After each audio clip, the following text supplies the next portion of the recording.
Hello guys, welcome back to my channel. ఈరోజు ఇంకొక కొత్త వీడియోతో మీ ముందుకు వచ్చానండి. మీకు ఆల్రెడీ థంబ్నెయిల్ చూస్తే మీకు అర్థమయ్యే ఉంటుంది. Brass item, copper brass items ఎలా క్లీన్ చేసుకోవాలని చెప్పేసి ఒక చిన్న టిప్తో అయితే మీ ముందుకు వచ్చాను నేను. ఈ సీజన్లో అందరూ ఏమన్నా పొంగల్, దివాళీ ఇలా ఈ టైమ్స్కి వచ్చినప్పుడు అన్నీ తీసి క్లీన్ చేసుకుంటూ ఉంటారు కదా. సో ఇదైతే మీకు చాలా యూస్ఫుల్ అవుతుంది. స్కిప్ చేయకుండా చూడండి ఫుల్గా వీడియో. ఇది ఖచ్చితంగా 100% మీకు వర్క్ అవుతుంది. ఇది ఇలా క్లీన్ చేసుకోవడానికి ఇది డీమార్ట్ అండ్ బయట షాప్స్లో, పూజా స్టోర్స్లో కూడా దొరుకుతుందండి పౌడరు. పీతాంబర్ పౌడర్ అంటారు. ఇది వచ్చేసి దాంట్లో చిన్నగా సాల్ట్ అండ్ లెమన్ స్క్వీజ్ చేసుకొని, బేకింగ్ సోడా ఉంటుంది కదండి, అది మిక్స్ చేసుకోవాలి. వాటర్ కూడా తీసుకుని అంటే థిక్నెస్ బాగా ఎక్కువగా ఉంటే దాన్ని 2-3 స్పూన్స్ వాటర్ యాడ్ చేసుకొని బాగా మిక్స్ చేసుకొని జస్ట్ ఒక ఫింగర్తో చూసారు కదా, అక్కడ నా ఫింగర్ కనిపిస్తుంది. నేను స్క్రబ్బర్ కానీ ఏమీ యూస్ చేయలేదండి అసలు. జస్ట్ ఇలా అప్లై చేశాను. అప్లై చేసి మీకు స్మూత్గా, నేనైతే అంత ఎఫెక్ట్ పెట్టేసి ఫింగర్స్ పైన వచ్చేసేలాగా అంత ఎఫెక్ట్ అది నేను ఏం పెట్టలేదు. చూస్తున్నారు కదా, జస్ట్ అలా క్లీన్ చేసి అప్లై చేసి మీకు కనిపించడానికి అది వేరియేషన్ మీకు ఆల్రెడీ తెలుస్తుంది అనుకుంటా. డిఫరెన్స్ మీకు తెలియాలని చెప్పి టిష్యూ పెట్టి క్లీన్ చేస్తున్నాను నేను. చూడండి ఎంత డిఫరెంట్ ఉందో దానికి దీనికి. జస్ట్ అప్లై చేశాను అంతే, నేను అంత ఎఫర్ట్ అయితే ఏం పెట్టలేదు. సో అలానే మీరు మొత్తం క్లీన్ చేసుకుంటే చాలా ఈజీగా అవుతుందండి. మీకు ఎక్కువ స్ట్రెయిన్ అవసరం లేదు.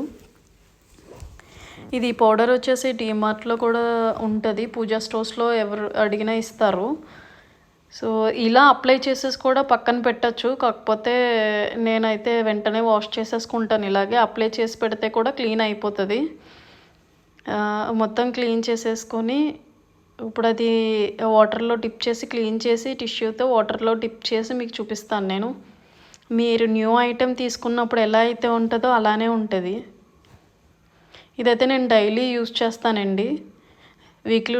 వీక్లీ ట్వైస్ నేను వాష్ చేసుకుంటాను. అంటే గుమ్మం దగ్గర పెడతాను నేను వాటర్ వేసి పువ్వులు పెట్టి. సో అందుకు వీక్లీ ట్వైస్ అయితే నేను ఇలానే చేసుకుంటాను. ఉత్తి హ్యాండ్తో చేస్తే అంత నీట్గా వచ్చింది.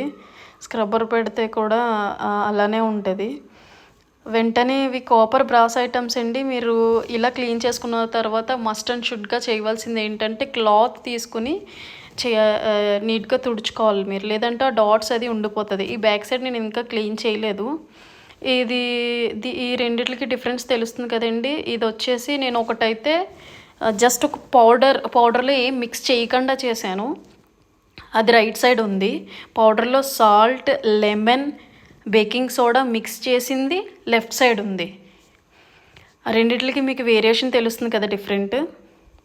మీరు ఎక్కువ ఎఫర్ట్ పెట్టిన అవసరం లేదు. నేను ఇంకా లోపలది ఇంకా ఏం క్లీన్ చేయలేదు, జస్ట్ మీకు పైన అప్లై చేసి చూపించాను. ఇప్పుడు చూడండి, ఈ రెండు ఇలా నీట్గా వాష్ చేసుకున్న తర్వాత అయితే ఇలా వచ్చింది. నేను అది క్లాత్తో వెంటనే తుడిచేసుకున్నాను, ఎందుకంటే డాట్స్ మళ్ళీ దాని మీద ఉండిపోతుంది. సో మీకు నీట్గా కనిపించాలని చెప్పి వాల్ దగ్గర పెడుతున్నాను. బ్యాక్ సైడ్ కూడా క్లీన్ చేశానండి. సో నెక్స్ట్ వచ్చేసి ఈ ప్లేట్ నేను 15 days అవుతుంది క్లీన్ చేసుకొని, అయినా నాకు అలానే నీట్గా ఉంది. ఏం డాట్స్ అది అయితే ఏం పడలేదు. కానీ ఇంకా మిక్స్ చేసిన పౌడర్ ఉండిపోయిందని చెప్పేసి నేను మళ్ళీ రేపు ఇలాగా ఫ్రైడే కదా, ఫ్రైడే క్లీన్ చేసుకోకూడదని చెప్పేసి ఈరోజే ప్లేట్స్ అవి తీసి క్లీన్ చేసుకున్నాను. పూజా సామాను ఉండిపోతే, అంటే మిక్స్ చేసిన పౌడర్ ఎందుకు వేస్ట్ చేయడం అని చెప్పేసి అన్నీ క్లీన్ చేసేసుకున్నా. ప్రతిదీ బ్రాస్ ఐటమ్ కానీ కాపర్ కానీ మీరు ఇలా క్లీన్ చేసుకున్నప్పుడు ఖచ్చితంగా క్లాత్ పెట్టి అయితే క్లీన్ చేసుకోవాలండి. లేదంటే డాట్స్ ఉండిపోయి మీరు క్లీన్ చేసుకున్నా మళ్ళీ యాస్టీస్గా ముందు ఎలా అయితే ఉందో అలానే ఉంటుంది. క్లీన్ చేసుకున్న వెంటనే క్లాత్ పెట్టి తుడుచుకొని అది బయట సన్సెట్లో పెట్టుకోవాలి. నాకైతే 100% రిజల్ట్ ఉందండి. మీకు కూడా ఖచ్చితంగా 100% రిజల్ట్ అయితే ఉంటుంది.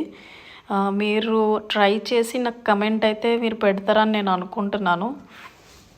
నేను ప్రతిదీ నేను యూజ్ చేసి నాకు యూజ్ అయ్యిందే నేను మీకు చెప్తానండి. చూసారు కదా ఎంత నీట్గా ఉందో. వాటర్లో డిప్ చేసి నేను మళ్ళీ నార్మల్ వాటర్తో క్లీన్ చేస్తాను. మీకు జస్ట్ చూపిస్తున్నాను అలాగా. అదంతా క్లీన్ చేసేసి అవన్నీ తుడుచుకొని ఒకసారి ఎండలో పెట్టాలండి. చెప్పాను కదా, లేదంటే డాట్స్ ఉంటాయి. క్లియర్గా మీకు కనిపిస్తుంది అనుకుంటున్నా. ఇలా క్లీన్ చేసుకొని ఒక్కొక్కటి నీట్గా తుడుచుకొని అన్నీ బయటికి పట్టుకెళ్ళి, నాకైతే ప్లాంట్స్ ఉన్నాయి కదా బయట, అక్కడ చాలా చిన్నగా ఉంది. ఎక్కువ ఎండలో ఏం పెట్టిన అవసరం లేదండి. మేడ మీదకి అది పట్టుకెళ్ళి టెర్రస్ మీద అది ఏం పెట్టిన అవసరం లేదు. జస్ట్ ఒక చిన్నగా ఉంటే చాలు. ఇలా పెట్టేసుకున్నాక మళ్ళీ జస్ట్ ఒక 15 మినిట్స్ పెట్టుకుంటే చాలు. ఇలా పెట్టిన తర్వాత 5 మినిట్స్ తర్వాత మళ్ళీ అవి కాపర్వి రివర్స్లో పెట్టుకోవాలి, ఎందుకంటే లోపల కూడా అవ్వాలి కదా. ఇది వచ్చేసి పాల గిన్నె అండి. నేను ఇత్తడిలోనే పెడతాను పాలు అనేవి, ఇంకా దేనికి యూస్ చేయను ఇది. సో ఇంకా ఎలాగా పౌడర్ మిక్స్ చేసింది ఉండిపోయింది కదా అని చెప్పేసి ఇది కూడా క్లీన్ చేసుకున్నాను. చూసారు కదండి, ఫైనల్గా అయితే ఇలా వచ్చింది. So please like, share, subscribe చేయండి.